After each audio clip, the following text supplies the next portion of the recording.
Donna here. Today I had the pleasure of interviewing Matt Caruana.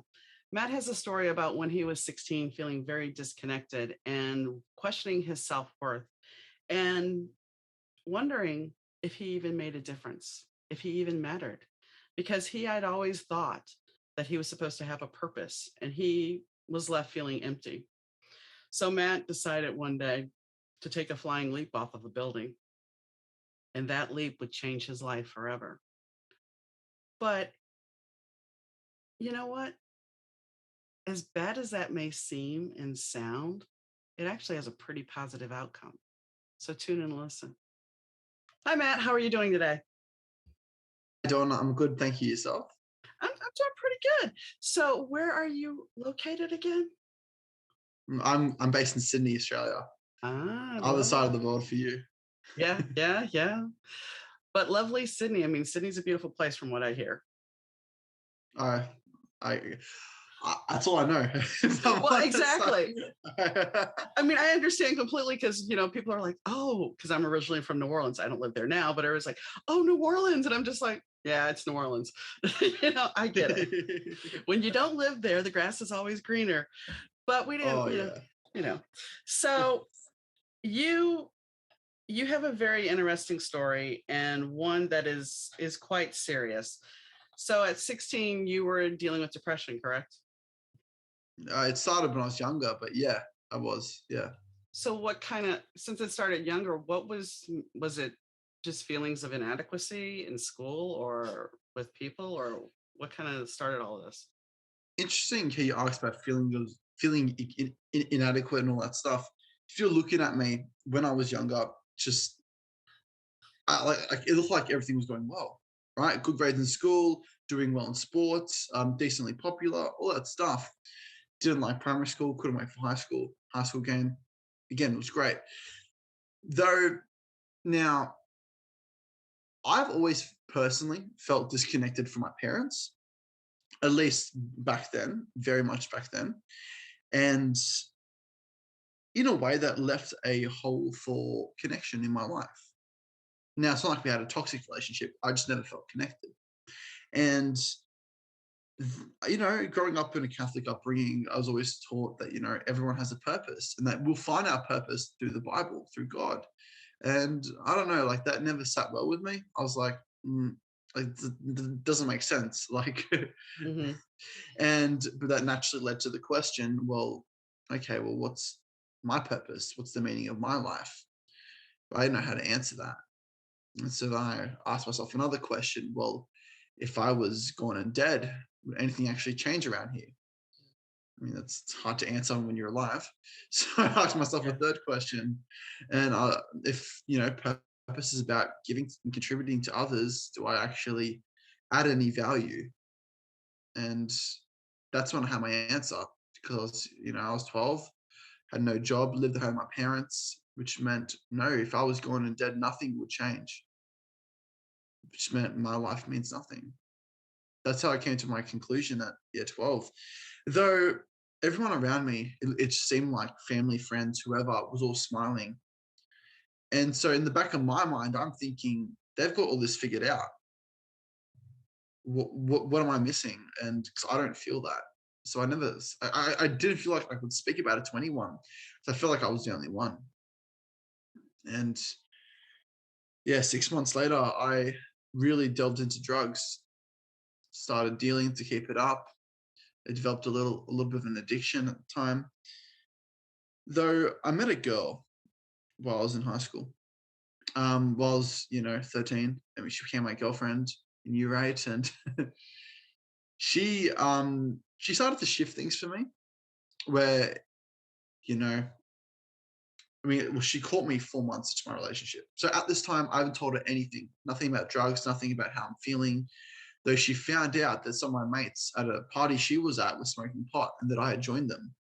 And she didn't like that. And so she approached me and I just told her the truth. I'm like, look, yeah, I was high that night, but it wasn't just for no reason. Like, I don't like how I'm feeling. And it's not just the pot. I've been doing coke now for 8 months. I've been dealing to keep it up. But here are the reasons why. Look, like I truly don't feel like I'm worth it. This just helps me get rid of those feelings. I truly feel worthless, yeah, you're the first person I'm telling. She didn't like really see that coming. She thanked me, but she's like, Matt, I need you to get rid of it. Like, no drugs. And I lied to her. It took initially. It took me 3 months to actually kick the addiction, but thankfully she was in my life, because if she wasn't, God knows where I'd be. Though this left a space in my, I suppose, a hole in my life where I was now feeling so upset, so down, just like, constantly thinking about ending my own life. And so I picked up other habits to try to, kill the emotion, which is what I did. And so I started just by DJing, then playing guitar, and eventually I got into the gym. 14, I'm going to the gym, though I was very skinny beforehand. And there's a common theme so far. If you were to really look at my story, I felt disconnected from my parents, so I tried seeking connection through a greater sense of myself. That didn't work.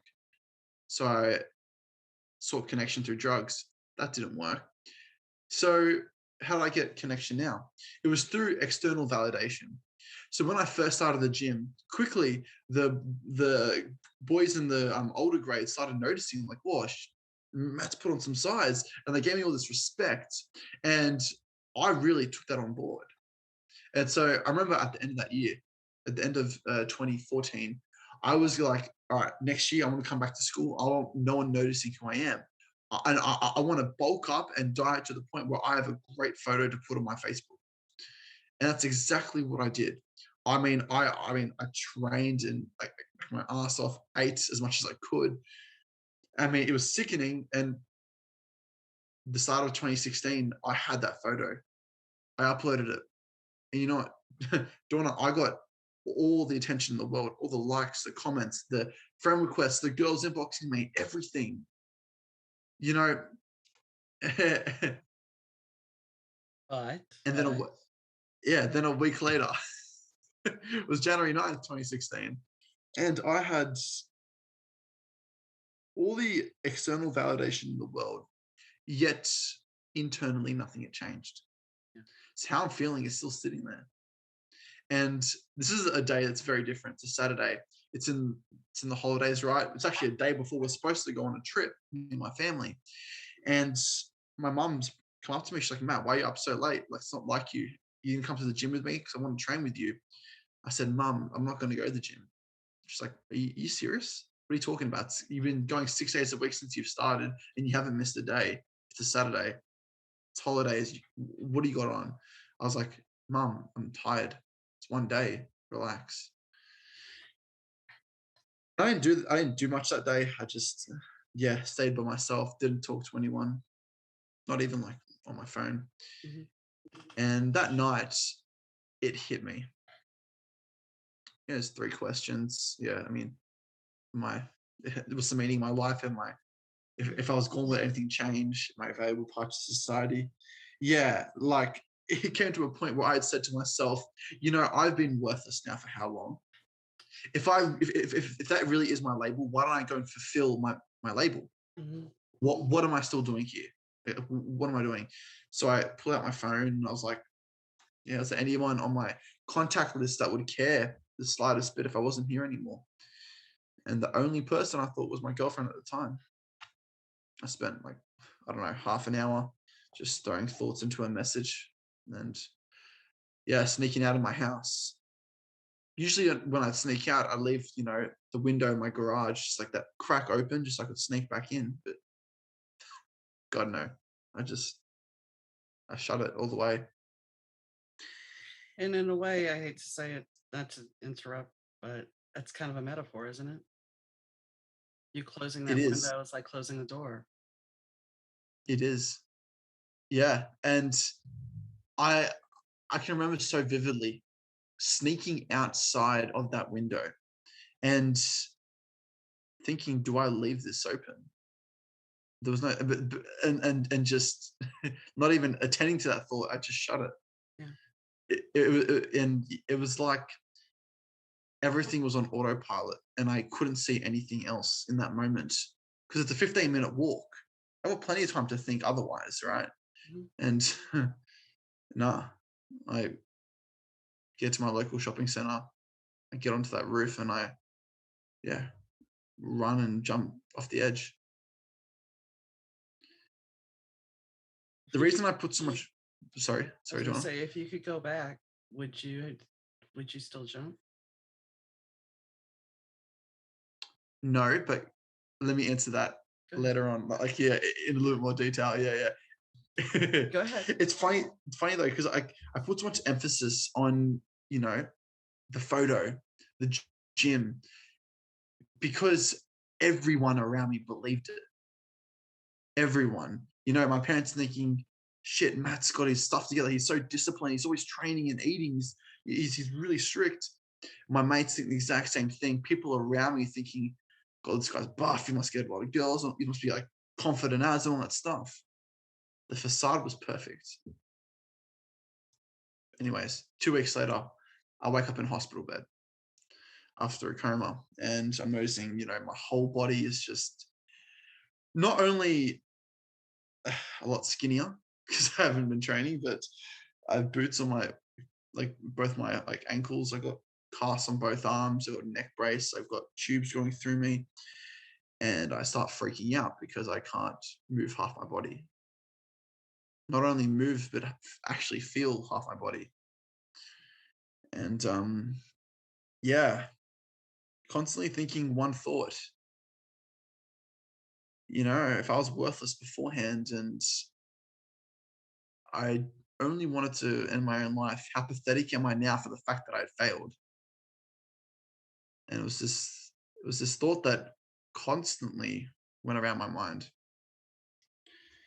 And when I got into the spinal ward like a month later, excuse me, everyone in there is a lot older than me.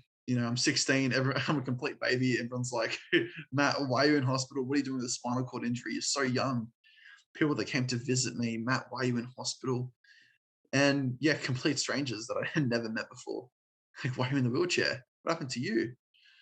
Everyone wants to know the exact same question. But, before my injury, I never liked talking. Why did anything change afterwards? It didn't. And so I constantly said the same thing. I had an accident or I had a fall. That was the most I would ever say because I was so ashamed the fact that I'd failed. And seeing psychologists twice a day, 24-hour watch, drove me nuts. Though a week before I left hospital was a day that really caught me off guard. I was with my mum. We went from the hospital to Penrith. It's about an hour and a half on the train, give or take. Bit of a trip. But I really wanted to get these 2 piercings from this one particular guy. And so mum said yes, and I got them done. And I'm actually, feeling happy after I get these piercings. So, thinking I look cool. It was great. And on the train ride back to the hospital, now halfway through the trip, this guy comes on. Never met him in my life. Like, he's a real sort of you guys call them rednecks. We call them bogans. Okay, I know what you're talking about. That sort of personality, right? Hmm. And I mean, no filter. He steps on the train, looks to his right, and before he even sits down, Jesus Christ, what the fuck did you do to yourself? Just Wow. and I tell you, I don't know what it was.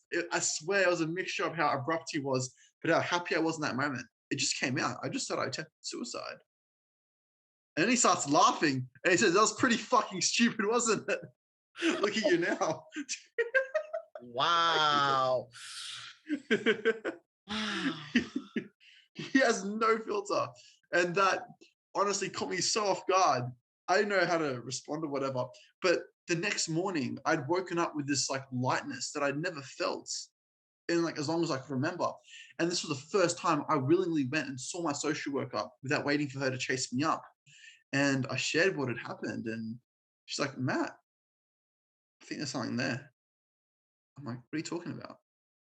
She said, "Matt, you opened up to a guy on the train. You said you've been lying to people for 4 months now. You finally said the truth and you woke up feeling lighter."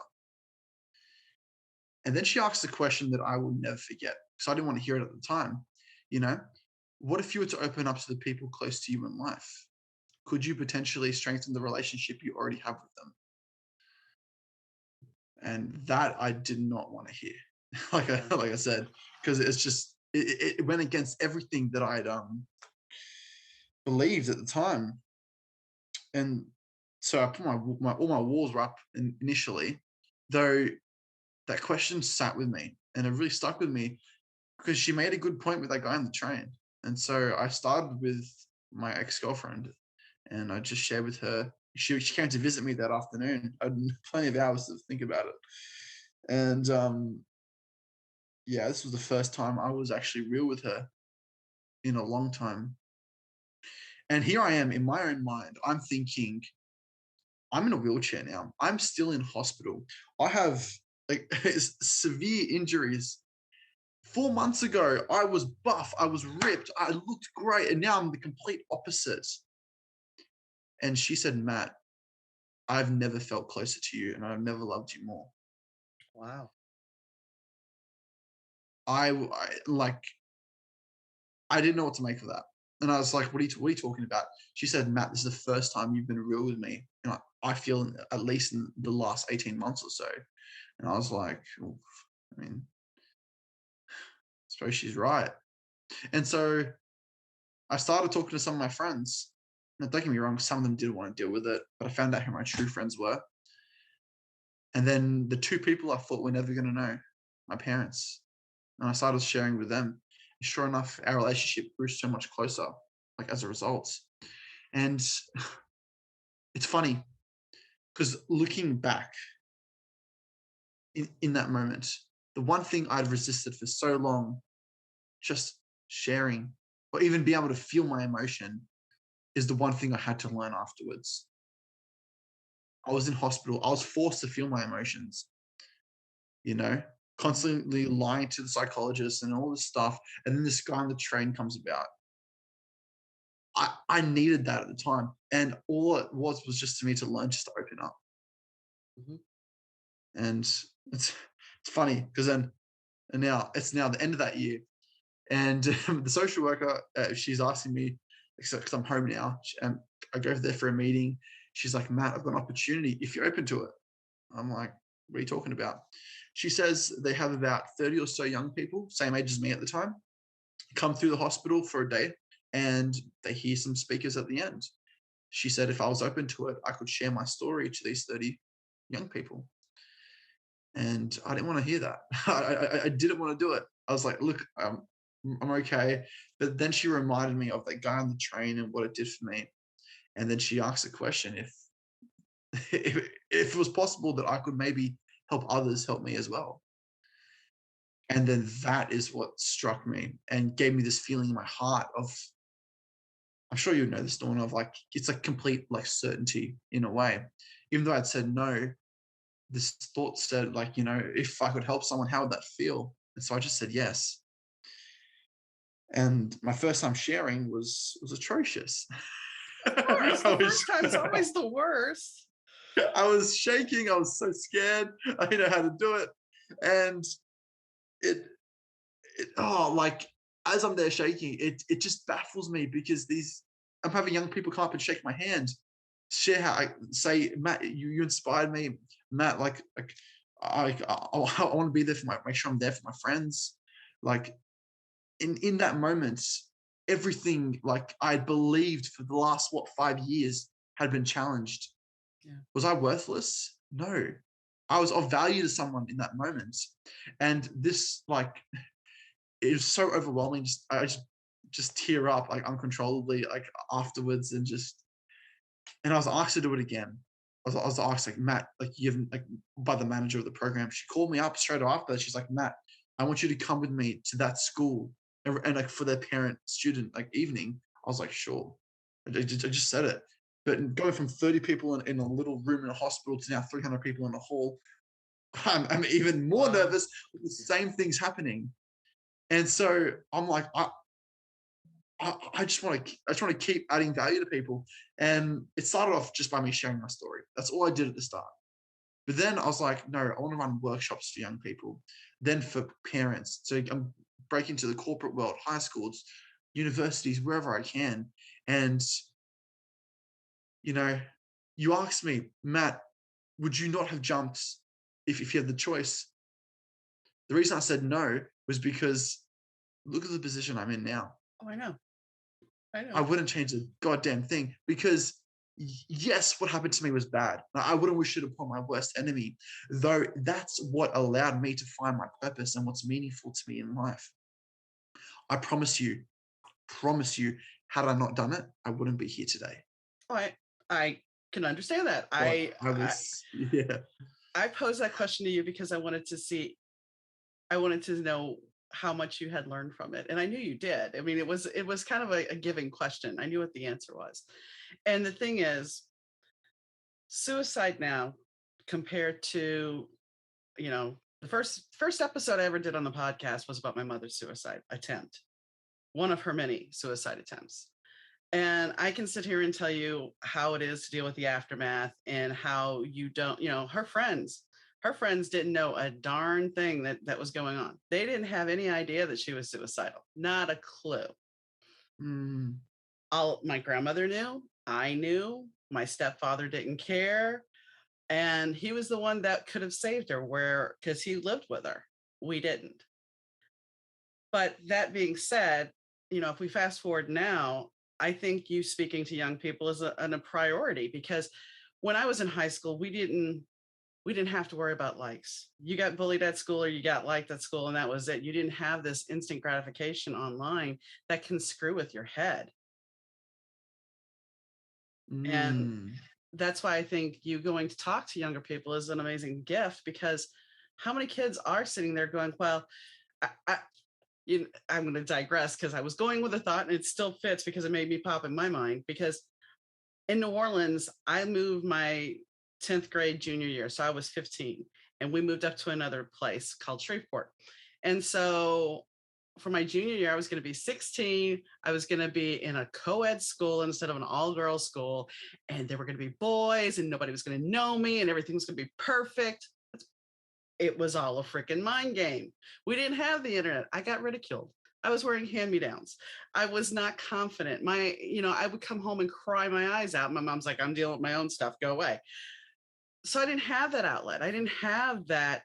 And then to top it off, I was living out of district. So I couldn't even talk to my neighborhood kid friends because they weren't supposed to know I wasn't in the school that everybody else in the neighborhood went to. So I was very shut off. That being said, if you put that same kid in that world now, you couldn't hide that easily. And you're going to get picked on even more so than just being in school. I could walk away, go home and cry. Now, gee, they can find me on my phone and harass me on Facebook. It follows you everywhere you go. Yeah. Yeah, and it's the harsh reality of bullying these days. I was very blessed. I didn't really have to deal with the bullying, like not very much at all. And yeah, I see the effects though. And one thing you brought up about young people, like it, it like eats me away inside because like in a way I see a lot of like younger Matts in the crowd, and so often there'll be like a bunch of them coming up to me and sharing, Matt, you're the first person I've ever told, but I've been feeling XYZ, been doing XYZ, thinking XYZ for God knows how long now. And like it really eats me up inside because it just shows the importance of like we're not talking about this enough. And there's that stigma behind it that because it is what, it is uncomfortable to talk about because it's like walking around outside naked. Mm-hmm. Right? It's like this is who I really am. This is complete vulnerability. Like, and to be able to show that though is where our true strength really lies. It's just about tapping into it. Well, you're talking about the stigma. There's even the stigma for having survived my mother, because not only did I have all the neighbors to address at the time when she tried to attempt it when I was in high school and explain, as the ambulance is taken away, oh, she has the stomach flu.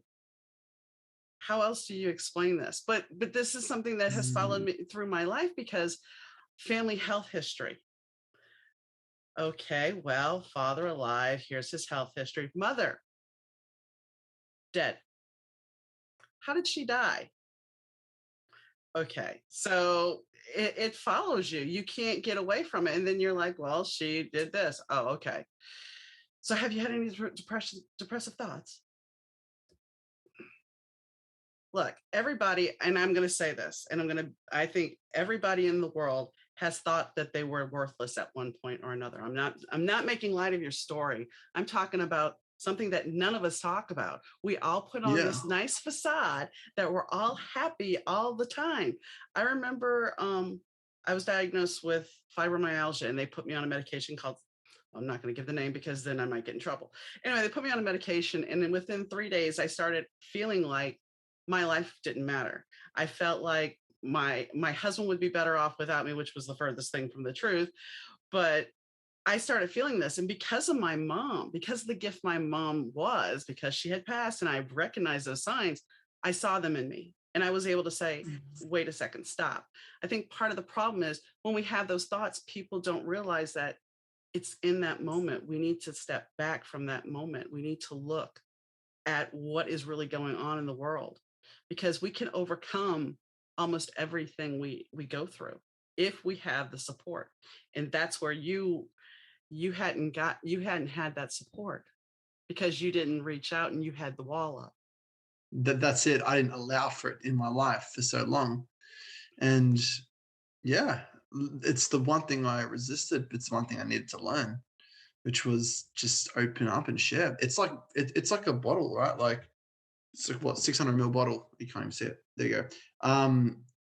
If an emotion comes up, right, like it's there. We have two options. You can accept it or suppress it. We choose to suppress it, like try to fight the water. That water is going to rise a little bit higher. But the emotion comes up again, which it will, it's at a higher level. If we keep suppressing and we keep experiencing, it's going to get to a point where when we're at 600 and we suppress, we fight it, it makes a mess and spills over, and everything around it gets affected. That's a Mhm. breaking point.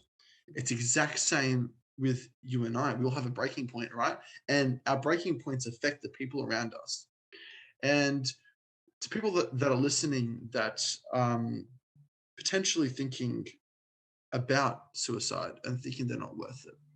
I mean, I firmly believed for so long that it was no one cared. You know, I thought like my ex might care the slightest bit. So I sent her a message, but that wasn't, yeah, I mean, like, it just wasn't the case. People cared.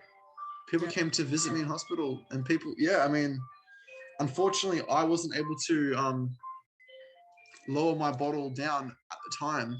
It took me actually going through my breaking point to realizing that, learning it. But yeah, that it's important. Well, here's the thing. Even if somebody would have reached out, because I reached out to my mom before she did it. Before the final time she did. I mean, that's a whole nother, which I will go into in a minute. But reaching out to her, I told her, I said, there's more. You don't know what tomorrow's going to be. You don't know what is in store. And after she did it, I went to this group and there was this couple there that had lost their daughter. And she was 16, very much like the situation you were in, but she had been consistently trying to commit suicide and she finally was successful. And they really summed it up because my mom, talking to my father, my mom had done it when I was little. And they summed it up as that their daughter had completed her mission. No matter how many times they tried to get help for her, she was resistant. And I mean, there are some people that they're never going to feel that there's hope, but all we can do is try and reach out and be there for the other person because you Mm. never know. No, of course, of course. You never know. And like people love to put on a brave face, like you mentioned, putting that smile for everyone. It's easier to, right? It's easier to say, look, I'm happy all the time. Mhm. Because you don't have to really show what your true self. You don't have to show maybe what you've been hiding for so long. And it takes courage. It takes a lot of courage. Though, like I said with the bottle, when it fills up, right, the other option is to accept the water, right? Accept your emotions. So what does that look like? Well, with a water bottle, we drink it. Yeah. Right? So with our emotions, we feel it. We actually allow ourselves to feel down. It's okay to feel down, which is I believe another misconception where it's like, no, we shouldn't feel like that. No, there's nothing you should or shouldn't feel. There's only what is and what you're experiencing. And so by allowing yourself to feel and experience your emotions, you it brings a space where you are able to actually articulate it a little bit easier to someone if you are to go and approach someone for support, which is the last part of drinking water. You let it out at the other end, Yeah. and so you let out your emotions as Yeah. well. Yeah. Yeah. Share them with people. I mean, I think that for so long, and I've talked about this with other people, it's so generational that we are raised that, especially for men, they're not supposed to show their emotions. They're not supposed Mm, to cry. I remember when my grandfather died, I was down in New Orleans, and my dad, I was supposed to be there for a whole week. And my dad sent me back to Texas because I was living in Texas at the time. He's like, nope, going back home. And I'm like, but all my cousins, everybody's staying here. No, go back home. And later on, I found out it was because he didn't want me to see him cry. I mean, how crazy is that? You just lost your father. I'm your daughter, and I was only 21 at the time, so it wasn't like I was a little kid. I was a grown woman, but nope, can't see me cry. Okay, that it made absolutely no sense to me, but that's how he was raised. That's how he was mm. raised. So, Yeah, and it's a generational thing that we're having to battle with, mhm. because it's so common in a lot of people's cultures. Just not just men, but anyone. We don't show our emotions. We keep them to ourselves, right? And the whole "have a cup of concrete, harden up" sort of thing. Like that mentality has been around for a long time. There And was Go ahead. yeah, no, I was just going to say it's just about, I mean, us just breaking the mold, just like doing our bit to shatter that stigma. There was, you know, I've talked about it before. I lost my husband, and there's been times when, when the year anniversary rolled around, that I would have to do a podcast, and I'm sitting there and I'm talking on my podcast, smiling and everything. And then one day I actually took two pictures back to back. One when I was doing the podcast, and one afterwards where I'm in tears because I couldn't. I'm doing my job, which isn't really a job. It's more of me entertaining myself, I guess. But I'm doing my job. I'm talking to other people. I'm getting a message out to somebody else, and hopefully somebody else is listening, which I know they are. But I'm not letting you guys see me cry. I mean, there is one episode where, yeah, I do break down in tears because we're talking about grief, but nobody's tuning in to hear me cry. Mm, Does that make sense? I mean, we're talking here about something serious, and yes, you could have ended up in tears, and and you have every right to, because we're talking about something serious, and this was something that altered your life. But you also understand the gift you got and the reward you got, even though your life is forever changed. You see the good that came out of it, and that's the one thing I think that all of us have to look at. What are the expectations that we have in our life? We're not worthless. We need to quit looking for outside validation. And it's gotten worse because of the social media, for outside validation, that instant gratification, that outside, we're competing with computers. Do you think computers are going to reward you all the time? mm, that's a good, That yeah, yeah, that's interesting. algorithm can give you high likes one day, show your video on TikTok or show your video wherever, and then it can crash you the next day. Oh, of course, yeah, yeah. And how does that make you feel? That's the thing, right? But that's because we place so much meaning and emphasis on that, like on social media, on like that being our lives. And it's, yeah, I agree. It's so unhealthy. It's so Okay. unhealthy Go ahead. when we do it to that extent, right? Obviously, you can use social media for good. I'm not saying you can't. It's definitely a blessing, though very much in disguise. Yeah. I mean, there's times you can get, you can connect with the person that is hurting so bad. And like I said, if somebody tunes into this and gets something from this, if we make a difference for one person, then we've done something amazing here. And if we reach 100 people, that's even better.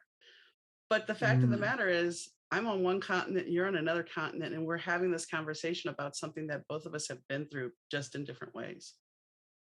And it also represents the fact that it's not, specific cultures or whatever. No, it's universal, Mhm. and this is something that affects everyone because we Mhm. all we all have emotions. Yeah. We'll have a mind that we're looking to manage and keep as well as we can.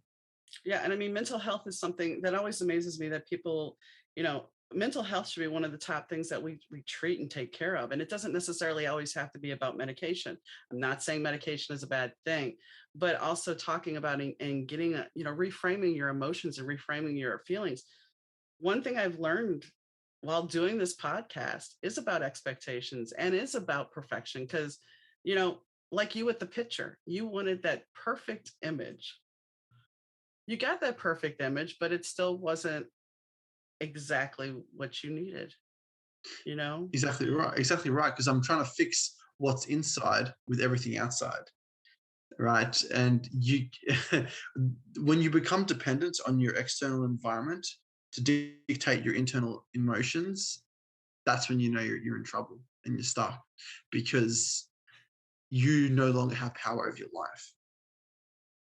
Rather, life has power over you. And let's take this to a different level. Besides, you are a normal person. Imagine being someone that is in the public eye all the time, and under that kind of scrutiny all the time. And I'm not saying to feel sorry for them, but just imagine that life. If life for us sometimes gets to be overwhelming, the person that has that much scrutiny on them, how hard is it to deal with? Of course. Yeah. But we look at it and we go, oh well. I mean, everybody's about free Britney. Everybody's happy that Britney's getting free and all this. But if you think about Britney, she had this great career, and then she had this, and you were pretty young, but then she had that massive meltdown, and everybody was chasing after her, like, you know, with pitchforks and flaming torches, bashing her. But why? She was under such scrutiny, and then she had a mental breakdown, and everybody was just there tearing a piece out. And then she ended up in this situation. But if we didn't put Mm. so much pressure on somebody that was so young, would she have been able to handle it better? I suppose it's a question we'll never know, but the No, answer to. But yeah, that is a no. great question, though. But I mean, that's something that we put pressure on people, and it's whether it's the athlete, whether it's the singer, whether it's even just our parents putting pressure on us. I mean, did you ever feel like your parents put so much pressure on you to achieve something, or you just didn't feel like, I know you said you didn't feel connected to them, but what was the underlying reason you didn't feel connected? Was it that they were so focused on their own lives?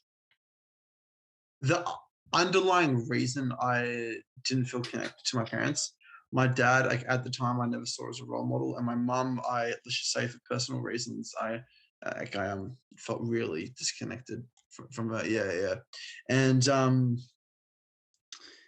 yeah, I mean, like, I mean, we all fulfill our needs in certain ways. It's just about looking at how we are fulfilling them, right? Like we Mhm. all need connection in our lives. If I was looking at the time how I was achieving the connection, it just wasn't healthy at all.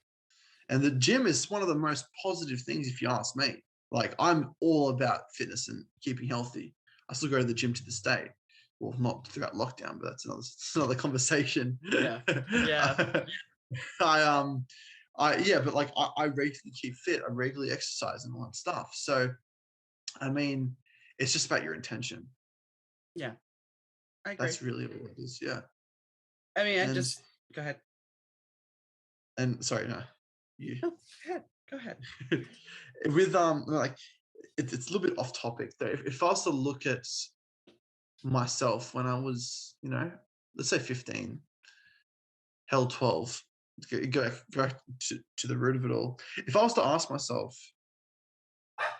uh, if there's some people in your life, like for example, your parents, brother, your sister, or even your best mate at the time, would you be there for them? Like if they were struggling, Yeah. I'd tell you, absolutely, I would have been. It took it took my attempt at ending up in hospital to find out that those people that I cared about actually cared for me.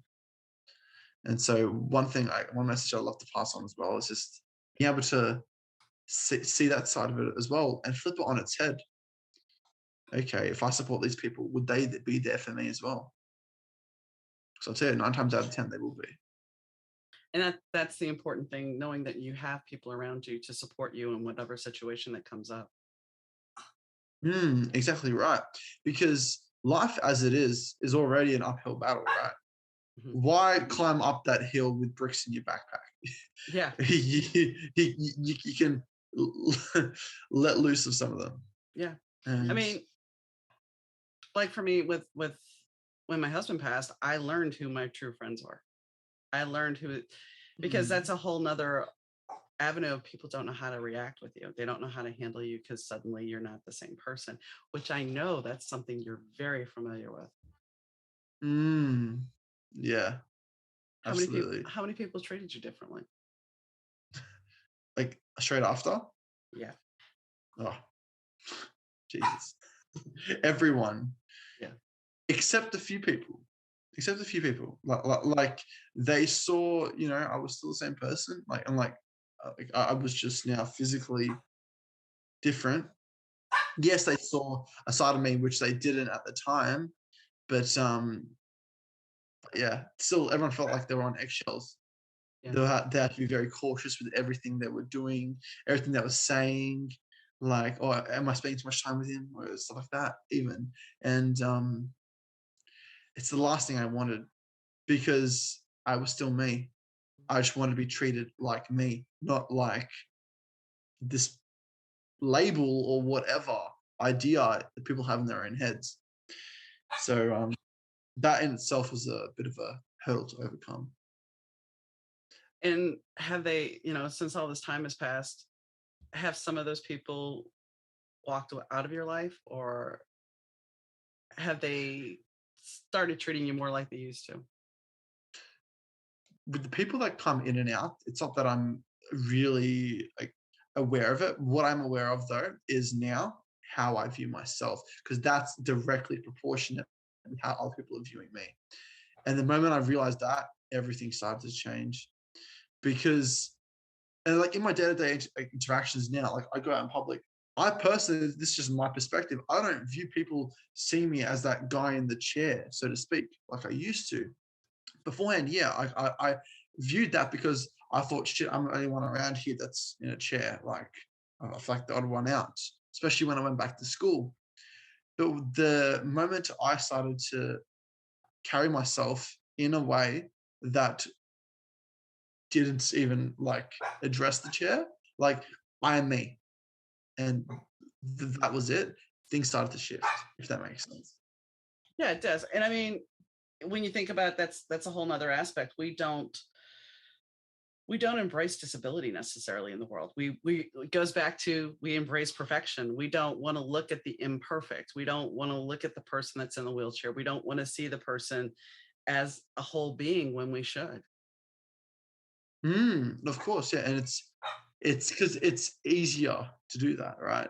It's easier to say, okay, well, I have this idea of perfection that I see each and every day on social media, on TV, on wherever, right? Magazines.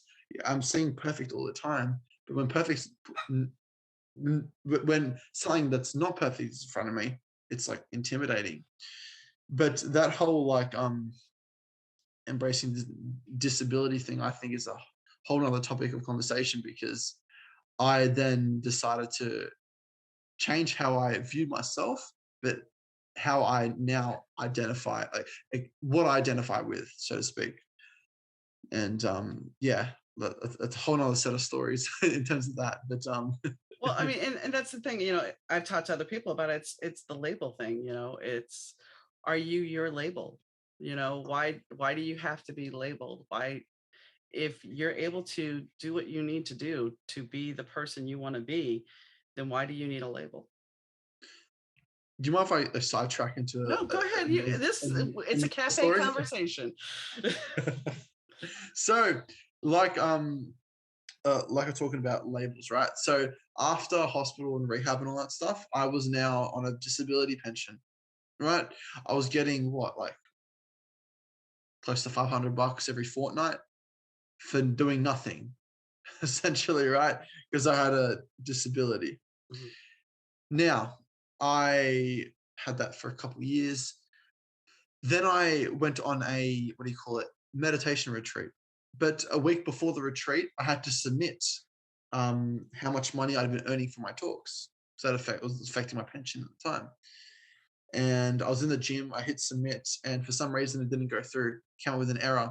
And it said, your uh, message was not received. Please call us to figure this out. Now, if you've met anyone, Donna, in Sydney or in Australia in general, who has to deal with Centrelink, let's just say you're not getting through to them. It's at least 2 hours on hold, sort of thing. And I'm like, I'm not calling you. A week after the retreat, I get this message saying, Matt, your payments have now been cancelled. Please call us to figure this out. And I was like, this is my money. What are you talking about? And so I called them up. And after about 15 minutes of being on hold, I had this thought and this feeling, and it's a strong like feeling of disgust, because on that week, on that meditation retreat, I had all these experiences there, but I really like saw like myself in a way. And I asked myself, Matt, are you really a speaker? And is disabled something you want to walk around with the rest of your life?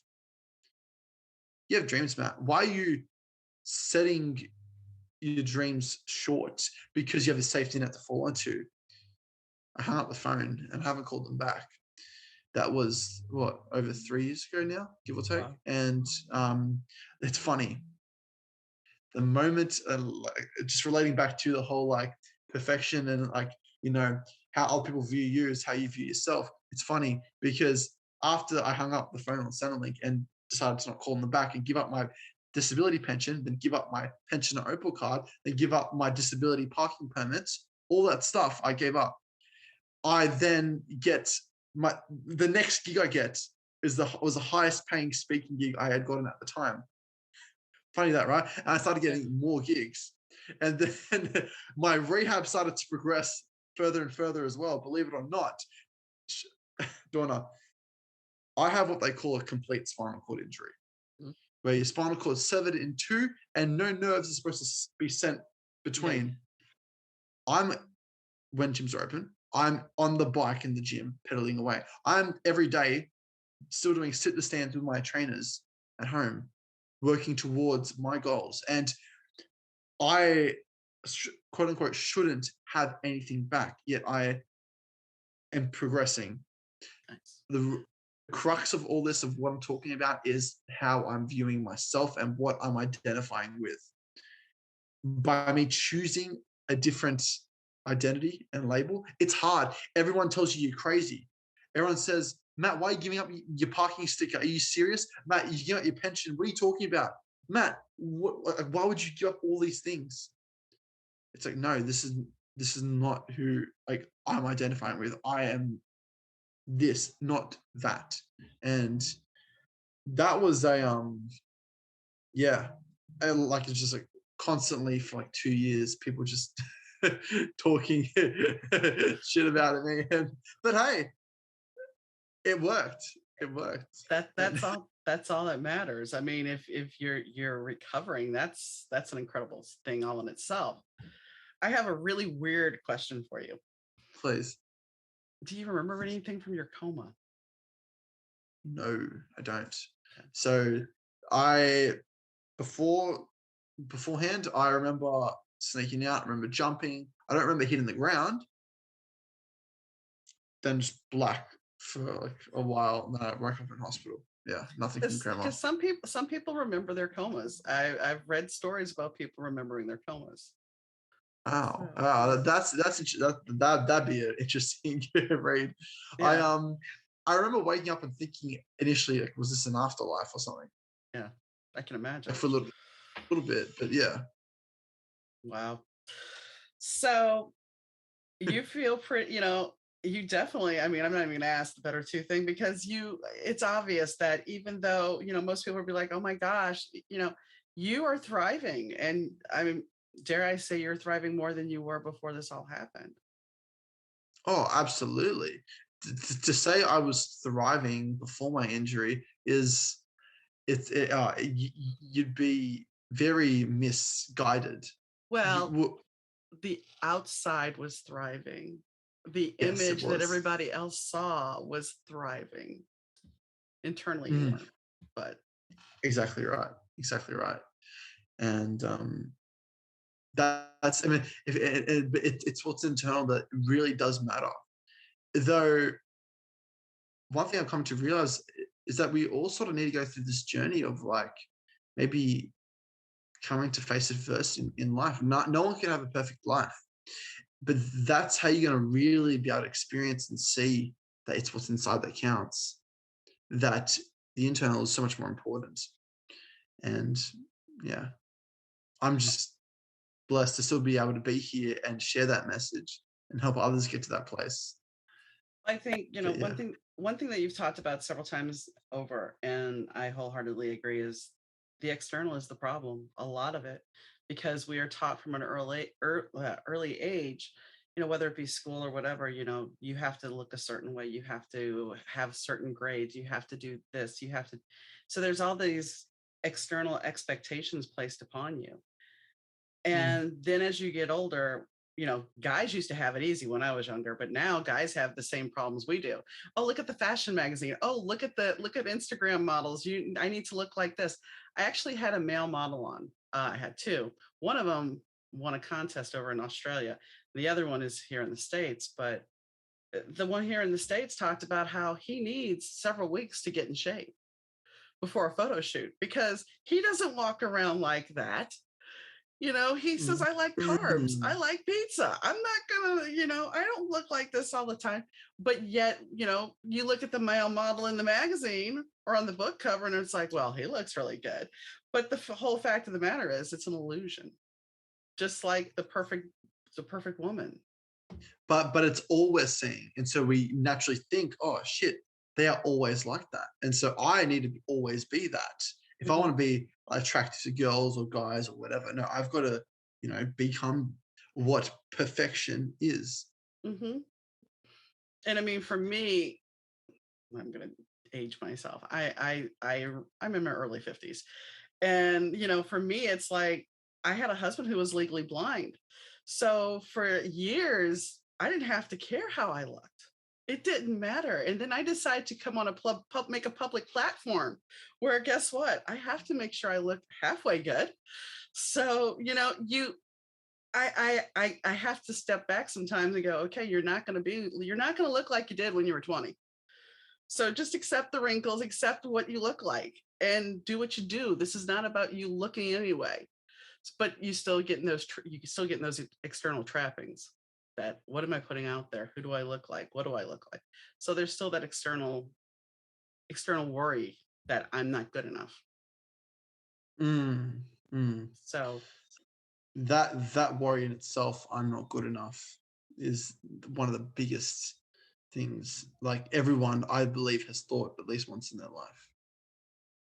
and that being said, I don't feel that way now, but I mean initially it was one of those things that's like, okay, so why would anybody tune this in and why would anybody want to watch this? And there was all the external thought process of why are you doing this?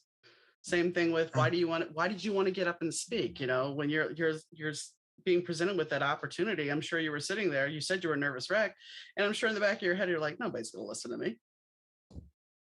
that's exactly what I thought. Yeah. But then I'm also thinking what they were thinking of me. Yeah. Yeah, right. It's that weird like paradox going on in your own head. And hell, I remember like just going back into the public, like as someone in a wheelchair, like what are people thinking of me? Shit, like people are going to think I'm retarded or whatever. Yeah. And yeah, Because you it's, weren't normal. yeah, whatever normal is. But that's the thing. What is normal? What is really normal? Is there really a depth, just like you were saying, a redneck, is there really a normal person? Is everybody's got their own little thing, whether it's a mental issue or a physical issue, we all have a thing. And we really just need to be, dare I say, get along, get rid of being so divided, you know? I mean, it's one thing that I'm a big advocate for is empathy. So what it allows is to put you in the other person's point, like shoes, and see their perspective, why they are the way they are, why they do what they do. And what that allows is for appreciation Mhm. rather than comparisons, Yeah. right? And it's such a much more beautiful place to operate from. Instead of, like, for example, like whenever someone like talks bad about me or whatever, and not this is just like where my mind naturally goes. It's like, I wonder how bad of a day they've had to have had to feel the need to share such hate. I mean, I wonder what's going through their mind. I wonder how they feel as a result, right? If we're able to put ourselves in other people's shoes and at least try to, I feel like, yeah, we definitely come from a place of more unity because we're appreciating one another rather than comparing ourselves and creating disconnect as a result. And I think that that's very important because if we're able to look at what somebody else is going through, when somebody is enraged or mad or whatever, if we actually step back and say, okay, so what's really going on with them? I mean, 9 times out of 10, if you've gotten in an argument with somebody, you know, there were times when my husband, him and I would have an argument. And it usually wasn't even something really, I mean, he'd be like, motherfucker. and I'd go in there because he couldn't see. He's in the kitchen cooking. He loved to cook. So I'm letting him cook. And he'd say that. And I'd be like, what's wrong? He's like, is your name? And I'm like, no. And I'd walk away because I knew that he was agitated. And he wasn't agitated with me because here's the story. So I'd come back a half hour later. I'm like, you okay? Yeah, that wasn't about you. I'm sorry. It was because he couldn't Mm, see. He couldn't see what he was doing. So he screwed up something. So then he gets ticked off and he curses. And then, but you have to learn to, you know, if I would have had this relationship when I was in my 20s and my husband would have done that, I would have been like, yeah, no. I would have just been back at him. I would have said, how dare you say that to me? But instead, stepping back, and I think that's the thing. We need to step back when we have a conflict with somebody and go, okay, give them space, then come back and say, you okay? mm. If we were to do that with most people that we disagree with, or we had maybe that we lashed out at, or they lashed out at us, I'm sure most things would just settle right down Hmm. because there's just a mixture of things playing out at that time that maybe we weren't aware of. Right. And I mean, that's the thing. It's like if we are more compassionate with each other and more open with our emotions, I think we would be a lot further along and we could handle and navigate life much better. But instead, we plug in and we get divided. We get divided over and over and over again. And I think that's where we need to kind of step back. It's like sometimes the media, they gain something by dividing everybody, by making us argue with each other. Guess what? Their ratings go up and they get, Mm. and what's happening to us? All we're doing is creating more stress for our lives. And I'm not saying we can't be stress free, but if we can reduce some of that stress and get along and figure out how we can navigate life with each other, then I think we'd be a better place. And I think what you're doing is a gift. Yeah, thank you, Donna. It takes effort though to be able to come to that place with no matter who you are, to be able to, you know, understand, empathize, and appreciate one another. It takes more effort. It does. Though, what's going to give you a better life at the end of the day? I'm curious. I know the answer. Well, and this is what I was going to say. Isn't life worth the effort? If you That's really, exactly right. I think that's a lesson you came to the point to realization of, isn't it? Mm, absolutely. It's why I now live life the way I do now. So, where do you see yourself in about 5 years? 5 years. I really see like so. I mean, personally or professionally, or is just does that Just matter? in general, it doesn't matter. I mean, it can be personal, it can be professional. It's up to you. Yeah. Well, professionally, I definitely see myself building more than just my own brand. Like I want to build in a way like a movement, like of so it'd be a business where it's like, okay, all these different like courses you can do, like education, just all gonna be based around um mental health, mental fitness, people's like being more self-aware of their emotions. Sorry. um so sorry, I got too distracted there. Then also, I mean, like, so traveling more because like I've traveled to speak beforehand, but doing that more often, I really see being like the future, like me traveling more. I do see myself having a girlfriend as well, and yeah, Have you ever thought about yeah, writing a yeah. memoir? I am. Okay. I'm in the middle of it though. Kind of figured. I So just that's been an interesting process as well, going into the intricacies and the very specific details of certain moments. That was interesting. Yeah. I think I think what you do if you're talking to if you can reach a couple of kids and keep them from doing what you did. And not that it didn't have a wonderful outcome for you. I mean, but it cost you too. So by you actually being able to help somebody and maybe even help parents realize. I mean, that's another thing now. I mean, parents are so busy and so stressed and so distracted themselves. How can they see when their kid is hurting? Yeah. And I mean, because they have enough responsibilities as it is. Then to have your son or daughter be struggling, it's not only like massive for you to handle.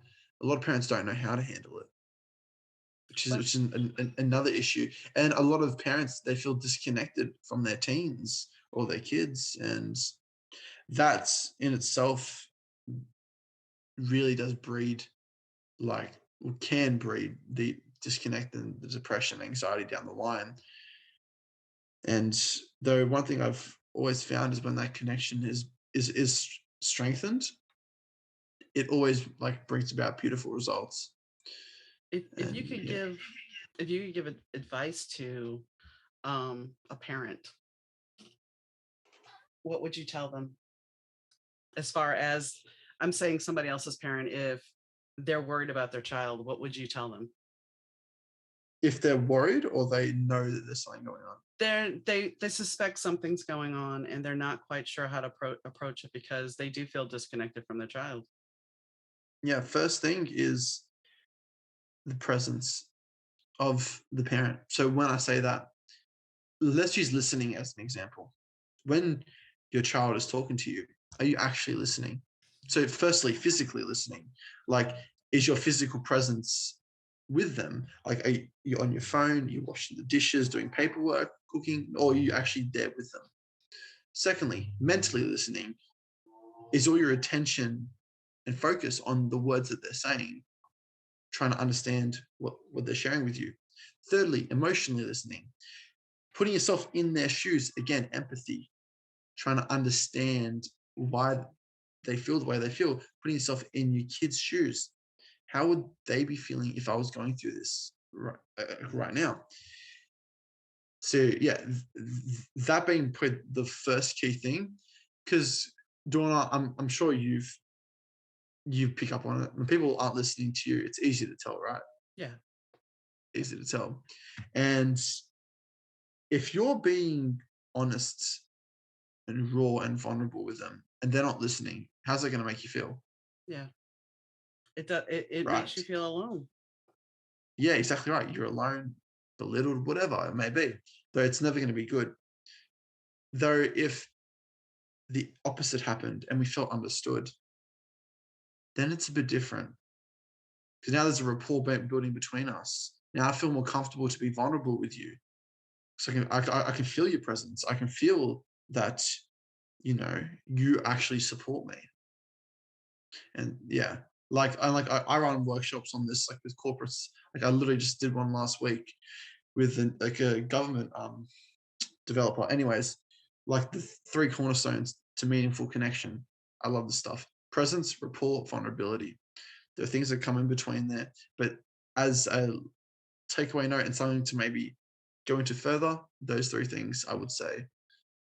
Well, I mean, I, I think back to the situation I mentioned earlier about me. It's like coming home crying and knocking on my mom's bedroom door saying, hoping that she would listen, and her not being there, not being available, telling me she had her own stuff. And I understand she did.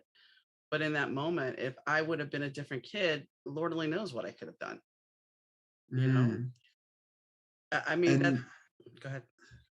I was going to say we're now very blessed in today's society where we can actually access professional supports, right? And so this can be for your kid, but this can also be for you as well.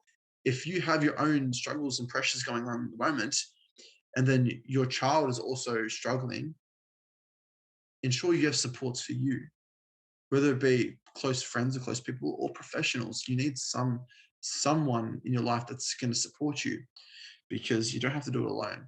You can, but it's a lot smoother with support. One thing my mom did right, and I've talked about this before, is when I was a little kid after their divorce, I was acting out, so she made sure I had a therapist. And so I started therapy around 10. So I knew that you could talk to somebody professionally. And that growing up in the 70s, that was kind of taboo. But I'm glad she did it, because when there was times in my life that I needed a therapist, I wasn't hesitant to reach out for that help.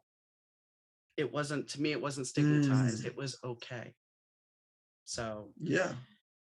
I want to say, if anybody that's listening, this is most likely not going to be available to younger people necessarily, because I dropped the F bomb, and there's restrictions because of that. But and you said a couple of things, but if a parent's listening and you think that there's some value for your child or your teen, and I think there's some serious value, let them listen and take some advice and get them the help that they need. And I'm going to have some links there for suicide prevention and whatnot, because this is a very important topic. It really is. And there's more people that are hurting and suffering in silence than we know and admit. So let's Mm, break the stigma. exactly right. It doesn't discriminate. It affects all of us, and yeah. The more we break the stigma, the more connected I believe we will be as a society as well. Yeah. So I thank you very much, Matt. Thanks, guys, for tuning in to the Better 2 podcast. Your listenership is greatly appreciated. If you like what you hear, remember to hit subscribe. We also have our videos on YouTube. They're usually posted the same day as the podcast, and you should check it out. If you have a question or you would like to be a guest on the show, please drop me an email, and I'll be glad to talk to you about it. The email is Donna, Dauna, at thebetter2podcast.com. Thanks again for tuning in, and catch you next time.